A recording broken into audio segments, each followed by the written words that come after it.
So this is Miss Natasha, and she's going on the Rwanda trip mission. So what are your expectations and emotions as you embark on this trip?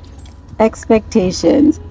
I try not to have too many expectations. I'm going with an open mind, an open heart, and everything I do for the first time is always really exciting. So I don't know what to expect, and that's the part that I'm most excited about. Okay. And so what are you looking forward to on this trip? I'm looking forward to working with the youth. I love crafts, so I'll be taking care of crafts with the youth, and I hope they enjoy them, and just getting to know them, getting to just speak with them one-on-one about their dreams, their goals, and what their life experiences have been, and just letting them know a little bit about myself and what potential they have within them. Okay, that's great. And how can we pray for you on this trip? Pray for my health. I have long COVID, but God told me that this is the trip that I'm supposed to be on. I prayed about it, and I asked him to send me 3 signs, because I don't ask for one ever. I asked for 3, and I got all 3 signs that this is where I'm supposed to be. This has been something I've always wanted to do. I'm almost 51 years old, and since I was about 21, I wanted to do a mission trip.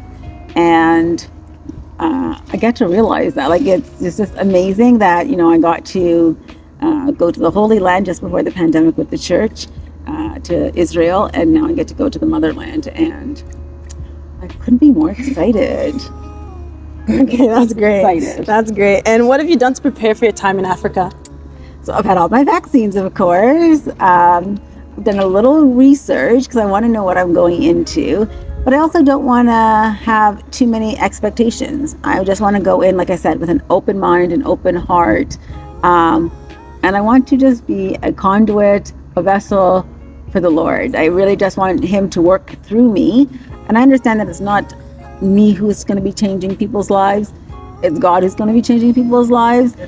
And those people's lives include myself. I know that the Natasha that stepped on that plane will not be the Natasha that steps off that plane when I return. And that's exciting. Okay, that's great. That's awesome. And so can you give me one word to describe how you're feeling before this trip? Anticipation. I'm excited. I'm not a one-word person, so I'm going to give you a few words. I'm excited, the anticipation of going, just seeing something I've never seen before, seeing a land that I hear is so beautiful, and just meeting different people. I'm just excited about the whole entire thing and what it has to offer. I don't know what to expect, but I know that it's going to be life-altering. Okay, and so lastly, what do you hope to bring back from this trip that will inspire and impact your community back home? Let's see here. I think for myself personally, just how privileged I am. I shouldn't say we, but I can always think about all the things I don't have, what I'd like more of, and I have enough. When I wake up in the morning and I put my 2 feet on the ground and they work, and I open my eyes and those eyes work, and I have a God that has my back, that will be ever changing. Like I know this is going to be a life-changing experience, and I think in my 50th year, I think it's a perfect opportunity to have this life-altering experience. But what I can bring back to the community, I think that I am a vessel.